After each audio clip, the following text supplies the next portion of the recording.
Bonjour à tous, bienvenue à Hebdo4, votre émission d'information locale et régionale. Voici ce que nous avons préparé pour notre édition du 9 novembre.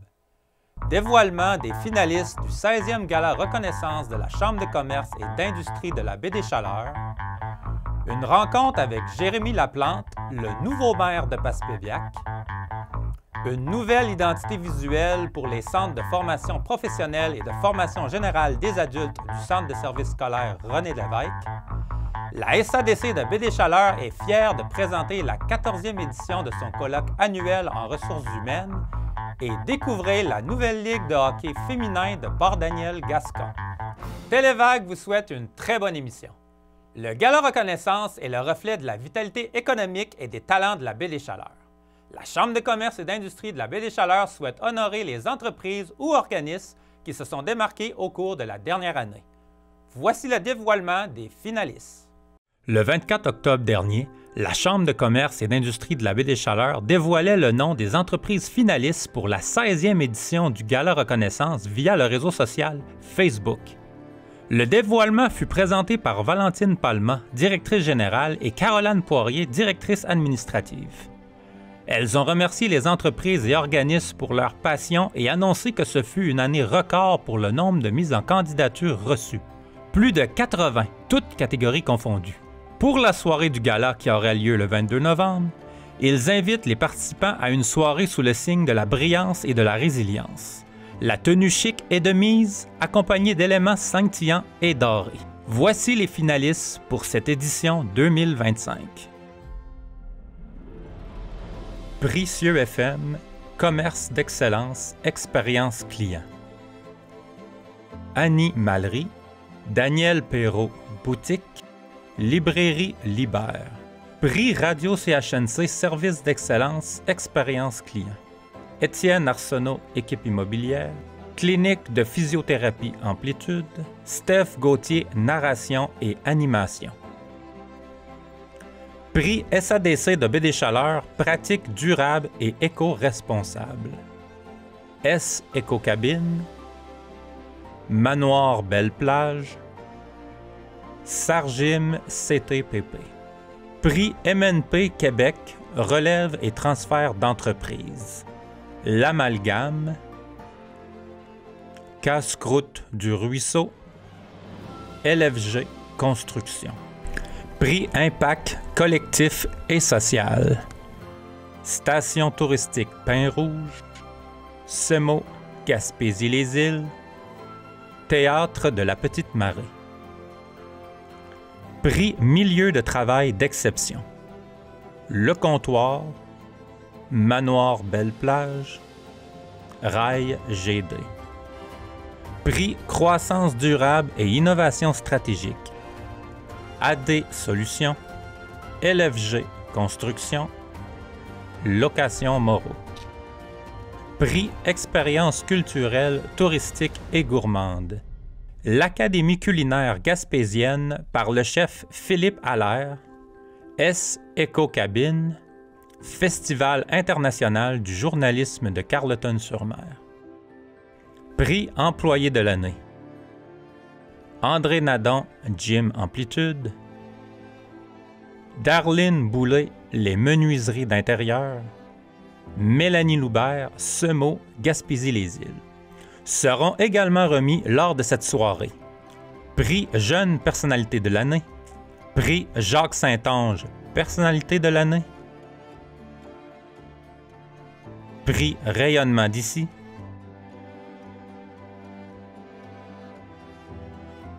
La bourse de l'étoile montante.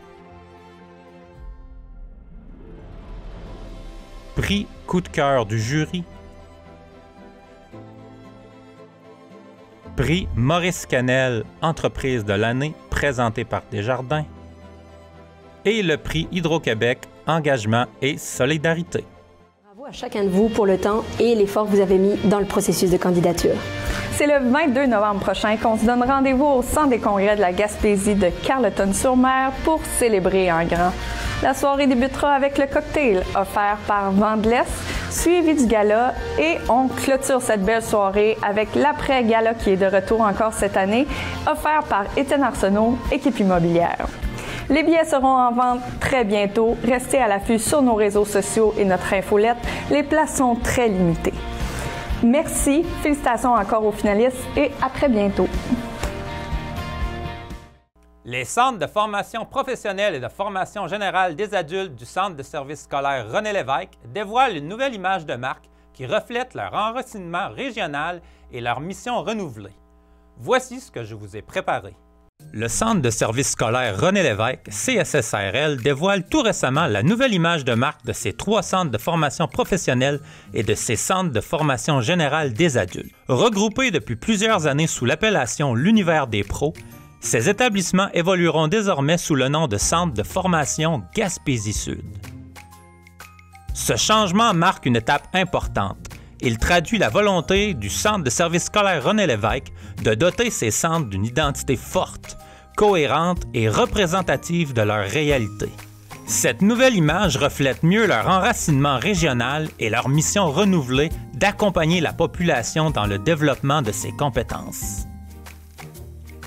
Elle incarne l'évolution de ces centres qui offrent des programmes de formation de qualité et adaptés à leur clientèle. La démarche s'est appuyée sur un plan de communication étoffé visant à moderniser l'identité visuelle et à uniformiser les outils de communication des centres de formation. Elle a mené à la création d'une image de marque intemporelle, à la mise en place d'outils promotionnels communs et à la refonte complète du site Internet. Au cœur de cette identité se trouve un logo simple et affirmé, qui reflète la fierté de l'identité locale tout en évoquant la mission première de l'organisation, la formation avec un grand F. Ce logo est porté par une promesse claire. Ta formation, ton parcours, ta réussite. Leurs 20 programmes de formation professionnelle misent sur un accompagnement personnalisé qui aide à atteindre une carrière stimulante ici en Gaspésie. Le nouveau site Internet vient compléter cette démarche en offrant une vitrine numérique actuelle et dynamique. Sa navigation intuitive, ses fiches de programmes détaillées et son moteur de recherche optimisé en font une référence. Incontournable pour ceux et celles qui souhaitent orienter leur parcours professionnel. Au-delà du changement visuel, c'est une nouvelle façon de communiquer, plus conviviale et chaleureuse, qui s'exprime désormais à travers les différents outils du Centre de formation Gaspésie-Sud. Nous souhaitons affirmer une identité forte et cohérente, à l'image de la qualité et de la pertinence de nos programmes. Cette nouvelle image traduit avec fierté notre ancrage régional et incarne une vision intemporelle qui permettra à nos centres de rayonner durablement auprès de leur public. Souligne Sandra Nicole, directrice générale du Centre de services scolaires René Lévesque. Comme toute transformation de cette ampleur, l'implantation complète de la nouvelle identité visuelle se fera progressivement au cours des prochains mois. L'ancienne et la nouvelle image cohabiteront, le temps de déployer pleinement la nouvelle identité de marque dans l'ensemble des outils de communication. Le Centre de formation Gaspésie-Sud regroupe les 3 centres de formation professionnelle et les 6 centres de formation générale des adultes du Centre de services scolaires René Lévesque, sur un territoire s'étendant de Matapédia et les Plateaux à Cap-d'Espoir. Ces quelques 20 programmes de formation misent sur un accompagnement personnalisé qui aide chaque élève à bâtir une carrière stimulante ici, en Gaspésie. Pour terminer, voici la liste des centres de formation regroupés sous la nouvelle identité de marque. Centre de formation professionnelle L'Envol, Carleton-sur-Mer. Centre de formation professionnelle Bonaventure. Centre de formation professionnelle Chandler, Passepébiac. Centre de formation générale des adultes Carleton-sur-Mer, Matapédia. Centre de formation générale des adultes Bonaventure, Passepébiac. Et Centre de formation générale des adultes Chandler, Grande-Rivière. Prenez note que les centres ne changent pas de nom, ce n'est que le regroupement qui présente une nouvelle identité. Jérémy Laplante, 23 ans, est le nouveau maire de Passepébiac. devenant potentiellement le plus jeune maire élu au Québec. Voici notre entretien. Je suis au Centre culturel de Passepébiac en compagnie de Jérémy Laplante. Jérémy Laplante, qui est le nouveau maire de Passepébiac, qui a gagné son pari. On n'est pas sûr encore si c'est le plus jeune maire du Québec, mais dans les jours à venir, probablement qu'on va avoir la réponse. Ça va bien, Jérémy? Oui, ça va très bien. Donc, on a eu une longue nuit électorale, mais maintenant, je suis prêt à faire face aux nouveaux défis qui m'ont été confiés. Justement, ça m'intéresse, ta nuit électorale. Est-ce que tu peux m'en parler un peu? Oui, donc les résultats ont été annoncés à peu près vers 4 heures du matin. On a eu la proclamation par la présidente d'élection dans l'escalier du Centre culturel. Ça a été long, mais ça a valu la peine. On n'a peut-être pas beaucoup dormi, mais certainement, là, on a vécu une expérience qu'on va se rappeler toute notre vie. C'est ça, comme tu me disais tantôt, quand on se parlait un petit peu au début, tu es vraiment resté jusqu'à la fin. Puis, est-ce que tu as vécu ça en famille quand même? Étais-tu avec tes parents? À la maison, c'était comment après? Oui, en fait, ici, il y avait la plupart des personnes de ma famille qui étaient là. J'avais aussi des partisans. C'est sûr que finalement, la soirée électorale à la maison était beaucoup plus courte que prévu. Il y a seulement quelques personnes qui sont venues. On n'a pas pu célébrer officiellement, vraiment, étant donné qu'on avait vraiment besoin d'aller se reposer. Mais donc, on va remettre ça un petit peu plus tard, la célébration. Ouais. Faire un souper de famille, puis célébrer ça ensemble. Vu que tu as été nouvellement élu récemment, est-ce que tu peux nous parler de ton plan d'action, s'il vous plaît? Oui, déjà, j'ai rencontré la direction générale pour faire le suivi de certains dossiers, préparer aussi la transition. Le conseil municipal, on devrait avoir une rencontre amicale avant notre assermentation pour être capable de voir ce qui s'en vient. L'assermentation devrait avoir lieu, si tout va bien, le 11 novembre, donc la date reste à confirmer. Par la suite, j'ai l'intention de proposer au conseil une série d'éléments. Après qu'on va avoir géré les affaires courantes, il y a le budget dans lequel on va entrer rapidement. Ça va prendre un budget équilibré, il va y avoir un certain défi à ce niveau-là, parce que j'anticipe qu'il y ait un écart là, entre les dépenses et les revenus de la ville qu'il va falloir combler. Alors ça va être un important défi. Mais donc, pour ce qui est des projets, après ça, je pense que rapidement, comme je l'ai dit en campagne, ça va être de mettre l'accent sur le banc de pêche pour nous préparer pour le 150e de Passepébiac en 2027. Le développement commercial, ça va faire partie des plans également. Le logement, on sait qu'on a le projet de 24 logements qui s'en vient. Je m'attends à ce qu'on doive mettre de l'énergie rapidement là-dessus. Ensuite, j'avais dit un programme de crédit de taxe là, pour essayer de favoriser encore plus la construction de logements abordables. Je vais faire ça, je vais proposer ça assez rapidement au nouveau conseil. Puis une série aussi d'autres éléments. Aussi le règlement interne du conseil, comment on fonctionne, il va falloir se positionner là-dessus. Puis là, le reste là, va découler au fil des mois. Mais je dirais que pour le début, ça risque pas mal d'être ça, les priorités. Donc, je connais bien les membres du conseil. La plupart ont vu leur mandat se faire renouveler. Je connais aussi les nouvelles personnes qui ont été élues. Donc, je suis optimiste à ce niveau-là. Je suis content qu'on ait un mélange d'expérience et de renouveau au sein du conseil. Évidemment, je l'ai toujours dit comme conseiller, ça va être la même chose comme maire. Je suis un ardent défenseur de la transparence, un ardent défenseur de la démocratie. Donc, dans la façon dont les séances vont être organisées, dans la façon dont le conseil va travailler, je m'attends à ce qu'il y ait des modifications à ce niveau-là. Pour ce qui est de ma majorité, je ne m'attendais pas à une majorité aussi confortable. J'ai quand même été élu par une avance de 249 votes, presque 54%. Je m'attendais à ce que ce soit serré, mais finalement, ce ne l'était pas vraiment. Alors, je suis content d'avoir les coups des franches à ce niveau-là. Le taux de participation est en légère diminution, par contre. C'est sûr que c'est un peu dommage, mais bon, ça varie d'une élection à l'autre. On demeure quand même nettement au-dessus de la moyenne du Québec. Là, on est au-dessus de 60%. Alors, les gens de Passepébiac aiment ça aller voter, puis il faut que ça continue comme ça. Oui, tu dis les gens de Passepébiac aiment ça aller voter, mais je pense que tu as vraiment fait un travail. Tu es allé sur le terrain, tu es allé rencontrer les gens, tu as fait plusieurs maisons, je crois. Oui, ce qu'on a fait comme comptabilisation, c'est un peu plus de 700 maisons. C'est sûr qu'on n'a pas parlé toujours aux personnes aux portes. Là. Des fois, on laissait des dépliants. Mais la majorité, on leur a parlé. Puis, je suis allé aussi dans des événements. Je suis allé au centre d'achat aussi. Donc, j'ai rencontré des gens un peu partout. Puis, on a fait un gros travail de sortie de vote. Là, vraiment, la journée de l'anticipation, la journée de l'élection, on était sur les textos, sur les appels, le porte-à-porte. Puis, on a réussi à faire voter des personnes qui n'avaient jamais voté de leur vie, même des fois rendues passées 40 ans.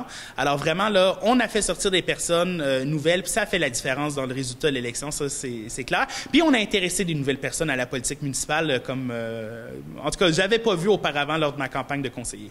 Pour être sincère, au niveau des bénévoles, on était une équipe très restreinte. On n'était pas beaucoup, mais on était efficace. Puis c'est comme ça qu'on voulait travailler.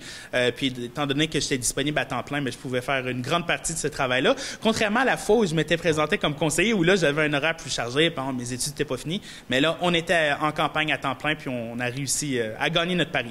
Porte-à-porte à lui seul suffit pas, c'est bien, ça permet de rejoindre les gens, un peu d'aller chercher le pouls, de les écouter également, mais pour être capable vraiment de communiquer le message puis d'expliquer les choses, ça, il faut utiliser les médias sociaux, il faut utiliser les médias, puis effectivement des vidéos, une plateforme électorale détaillée, des textes.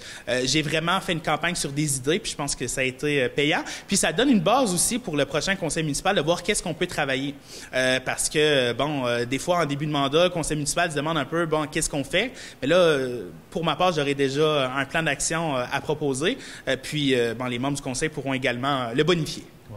Puis, si je prends comme exemple comité jeunesse, comité des aînés, comment tu envisages la suite? Parce que, mettons, juste comité des aînés, il y a vraiment un beau travail qui a été fait par Sandra, avec Cap ses aînés, les conférences. Tu vois une suite à ça, je suppose? Oui, absolument. C'est des activités, des comités que j'encourage. C'est des excellentes initiatives, tant le comité jeunesse que le comité des aînés.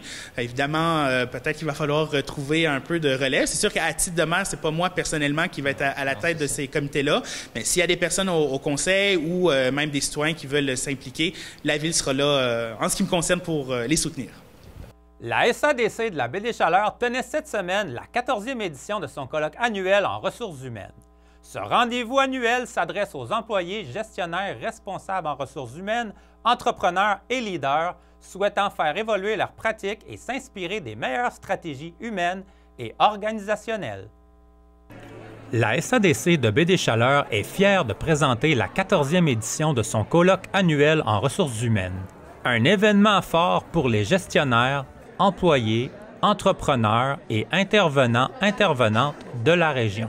J'ai interrogé Noémie Lévesque, conseillère aux entreprises et responsable de cette 14e édition, sur les démarches à suivre pour organiser un tel événement.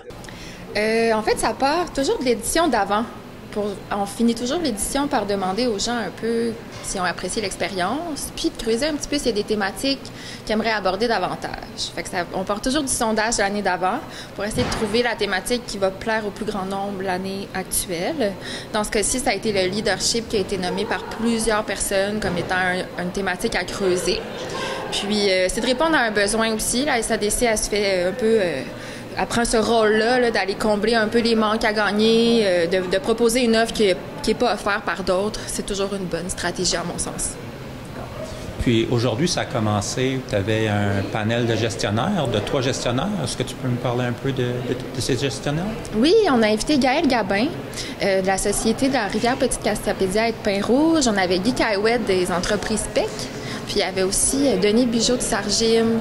Donc, on a choisi 3 gestionnaires de 3 structures d'entreprises différentes. Donc, on avait un incorporé, une coop puis une OBNL.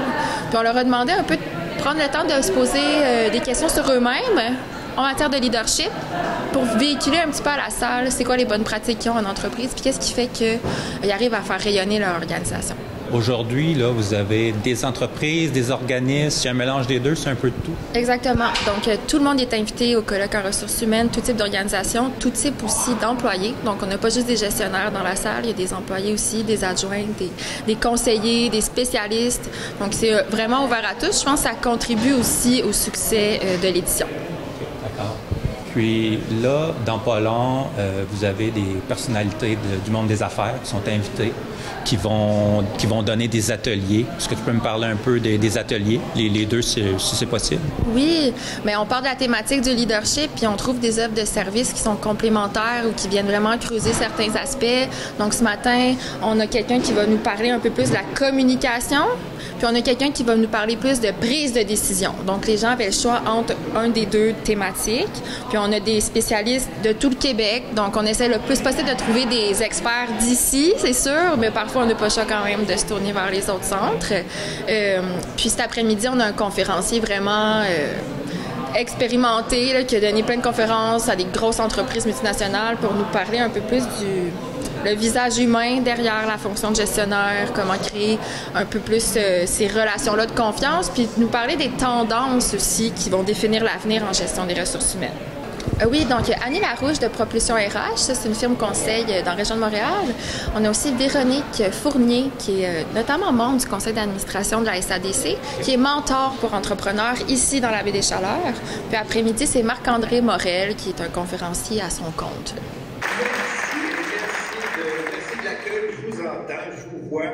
Et je veux dire merci Véronique pour cette, franchement, là, c'est vraiment cette énergie quand même palpable, comme je disais, ici, là, 884 km. Et oui, c'est vrai que c'est aussi la troisième fois, peut-être pas 20 ans, mais 15-16 ans peut-être, que j'étais là il y a quelques années, peut-être 7-8 ans, la dernière fois. Puis c'est certain que j'aurais voulu être là avec vous autres, mais je suis très heureux d'être présent quand même. Je suis surtout content pour vous que vous puissiez être là ensemble, comme pas une conférence virtuelle comme on fait d'habitude, où tout le monde est chez lui ou chez elle, puis on fait ça à travers, c'est ça, à travers Internet, mais où est-ce qu'on n'est pas ensemble. Donc vous, au moins, vous êtes ensemble. J'ai eu l'occasion de vous voir à l'entremise des caméras et de vous entendre par les bons vieux micros. Et là-dessus, juste avant que j'oublie, je voulais vous dire que si vous connaissez Geneviève Bouffard, c'est la personne avec qui j'ai été... Et en plus, des conférences, des ateliers, comment se déroule la journée? Bien, on a voulu dynamiser l'heure du midi avec une formule kiosque. Donc, on a invité 10 kiosques d'OBNL et d'entreprises privées qui ont des services en gestion des ressources humaines pour essayer les gens d'aller trouver des solutions à leurs enjeux puis de voir un peu l'étendue des possibilités ici même dans la baie des Chaleurs. Puis ce midi-là, il est animé par des pitchs de vente, si je peux dire. Donc, il y a 4 valeureux volontaires des kiosques qui vont venir présenter leur offre de service en formule informelle pour essayer de créer des liens. Okay. Donc, les gens qui se sont inscrits à la journée d'aujourd'hui vont pouvoir se promener, visiter les kiosques. Exactement. Donc, c'est vraiment ça le concept, de donner... C'est des moments de rencontre aussi, les colloques, là, les gens, des fois, ils changent d'organisation, ils envoient d'anciennes, donc c'est un moment de réseautage. Donner le temps de jaser aux gens, c'est important. La SADC est fière de cette 14e édition-là, puis on va voir si on remet un peu la formule en place l'année prochaine. On espère des commentaires généreux à la fin de l'édition. Je me suis déplacé mercredi le 5 novembre pour assister à un match de hockey de la nouvelle Ligue de hockey féminin de Port-Daniel-Gascon. Pour l'occasion, j'ai rencontré Valérie Castillou qui nous informe à propos de la fondation de cette nouvelle ligue. Le mercredi 5 novembre, je me suis rendu au centre sportif Marco-Sébastien Cyr afin d'assister à la première partie de la soirée de la nouvelle Ligue de hockey féminin de Port-Daniel-Gascon. Pour cette occasion, les Jaunes affrontaient les Oranges. Un match très plaisant qui a abouti avec un pointage final de 3-3.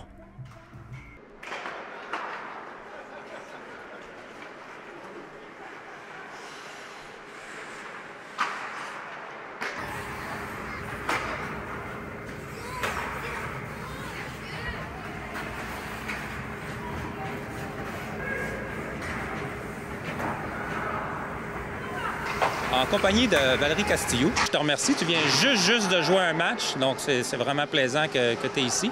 C'est un très beau match. En passant, comme on les aime, c'était terriblement serré. Puis c'est la nouvelle ligue de hockey féminin de Port-Daniel-Gascon.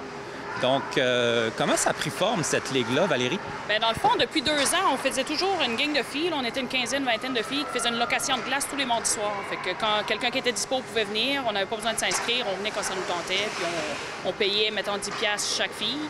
On louait la glace, on jouait pendant 1 heure. Si on était 20, on séparait 10 contre 10. On faisait des équipes aléatoires, on jouait une équipe contre l'autre. Puis finalement, plus on allait, plus il y avait de filles qui voulaient venir jouer. À la fin, on était une quarantaine, 45 une fois une soirée. Fait que, on voyait que c'était vraiment, les filles avaient vraiment un engouement envers le hockey féminin. Donc, il y a une fille du comité, justement, Linda Desbois, qu'on surnomme Poussin, qui a décidé de créer une ligue de hockey féminine. Donc, tout part de elle. C'est elle qui a fait les démarches de location de la glace tous les mercredis soirs, puis commander des chandails pour les 4 équipes. Puis, tout part de elle. Puis ensuite, on a formé un comité, puis on a tout mis ça en place. Okay. Peux-tu me nommer un peu les joueuses qui sont sur le comité? Oui, on est 7 sur le comité. Il y a Stéphanie Beauchamp, Alexandra Anglaire, Cynthia Giroux, Cathy Poirier, je ne veux juste pas l'oublier, Linda Desbois, Audrey Pouliot et moi. Puis les joueuses, le territoire, c'est de où à où? On a des joueuses de Passebbiac, puis la plus loin habite à Grande-Rivière. Fait qu'on a quand même un bon territoire, là. Les filles font pas mal de routes pour venir jouer leur game, fait qu'il faut croire que ça vaut la peine. Oui, c'est ça. Je voyais un peu les joueuses. T'en as-tu beaucoup du coin de Passebbiac? Passebbiac, puis 6, je crois. 6 joueuses? 6 joueuses de Passebbiac. La plupart sont plus de Chandler, Newport, Gascon, Port-Daniel aussi, là, plus local. On a environ 5 de Grande-Rivière puis 5 de Passebbiac. Puis la moyenne d'âge des joueuses, ça se situe où? Une bonne étendue. On a une fille, dans les régulières, on a une fille de 15 ans, puis on a une fille de 62 ans. Donc, ça joue entre cette tranche d'âge-là. J'ai vu avec quelques joueuses qui avaient les bas des cyclones, donc eux autres, pendant la semaine, ça leur permet de venir se pratiquer. Puis, on a 3 joueuses des cyclones, donc 2 qui sont régulières, puis une qui jouait pour les cyclones l'année passée, qui est maintenant trop vieille pour jouer avec les cyclones, donc elle joue vers ici. Là. On a quand même du bon calibre. Oui, j'ai vu ça, ça fait quand même monter le calibre. Là. Les joueurs, ils patinaient beaucoup. Puis toi, ton hockey mineur, tu l'as fait où? J'ai pas fait mon hockey mineur. T'as pas fait de hockey mineur? T'as joué pour le plaisir? Il y a 3 ans, oui. OK. J'ai toujours aimé le hockey, mais j'ai pas fait mon hockey mineur. Ah, ben c'est le fun. Je te voyais aller, ça va... Il y en a beaucoup qui l'ont fait, la majorité. Je te dirais que dans la ligue, il y a une moitié que c'est des débutantes qui n'ont jamais joué, puis l'autre moitié, c'est des filles qui ont fait leur hockey mineur. OK. Ouais. Non, c'était spécial comme calibre, parce que c'est ça, tu voyais, c'était rapide, il y avait des joueurs, ça commence, mais... Oui, il y en a de tous les calibres, c'est ça qui est le fun, on est là pour s'amuser, fait qu'on refuse personne, tout le monde qui veut venir jouer, même si vous avez jamais enfilé de patin de votre vie, c'est le temps de venir essayer, là, parce qu'il y a des calibres de toutes sortes. Là. Ah, c'est vraiment une bonne idée, puis c'est vraiment plaisant que vous acceptez que les joueuses, des nouvelles joueuses viennent. Oui, si on veut qu'ils apprennent à jouer, il faut qu'ils commencent par jouer, justement. C'est ça. Puis, pour faire la ligue de hockey féminin, est-ce que vous êtes basé un peu sur les ligues de balle molle, que les filles jouent un peu dans le coin aussi? Je te dirais que c'est pas mal. Les filles qui jouent au hockey, c'est quand même les filles qui jouent à la balle molle l'été. Je dirais que la majorité, c'est des sportives autant d'hiver que d'été. Fait que, ouais. Ça a parti des amis? Ça n'a pas parti de la balle molle, par exemple. Okay. Ça a parti vraiment des locations qu'on fait le mardi soir. Mais oui, les personnes qui jouent au hockey, la plupart, l'été, c'est la balle molle qui prend la place. Okay. Là, vos matchs, c'est à tous les mercredis soirs? Oui, on a toujours 2 matchs. Donc, on est 4 équipes. Fait que c'est soit 1 contre 2, 1 contre 3, 1 contre 4. Puis l'autre équipe joue par la suite. Il y a une game à 7 h et une game à 8 h. Okay. C'est toujours 7 h, 8 h. Si les gens veulent venir à l'aréna. Il y a toujours une game à 7 h, une game à 8 h. Puis après ça, c'est ça qui ferme la journée. Bon, ben, c'est super. En tout cas, c'est vraiment une belle ligue. Puis je souhaite que ça va continuer, qu'il y a de plus en plus de filles qui vont jouer en voyant ça aussi. Puis probablement parce qu'on a une bonne liste de remplaçantes. Puis à chaque semaine, il y en a qui se rajoutent. Okay. Si on voudrait, juste avec la liste de remplaçantes, on pourrait faire une 5e équipe. Mais à ce moment-là, si on manque de joueuses, bien là, on n'a plus personne pour aller piger. Mais je pense que dans les années prochaines, on va peut-être être capable de faire 5 ou 6 équipes. Oui, puis ces filles-là aussi, ils peuvent faire des équipes, aller jouer des tournois. Oui, c'est ça. Comme là, justement, ici à Gascon, la semaine prochaine, il y a un tournoi. Il y a 3 équipes féminines. C'est pas des équipes de la Ligue, c'est nous autres même, parmi la Ligue, on s'est créé 3 équipes différentes. C'est génial. Oui. Je te remercie vraiment pour ton temps parce que tu venais de jouer. Puis, merci beaucoup. Merci à toi. Pour venir voir du hockey féminin au centre sportif Marco-Sébastien Cyr de Port-Daniel-Gascon, les parties ont lieu tous les mercredis soirs. Le premier affrontement a lieu à 7 h et le second se déroule ensuite à 8 h. Ceci conclut notre édition d'Hebdo4 du 9 novembre. Merci beaucoup pour votre écoute et rendez-vous la semaine prochaine pour une nouvelle émission.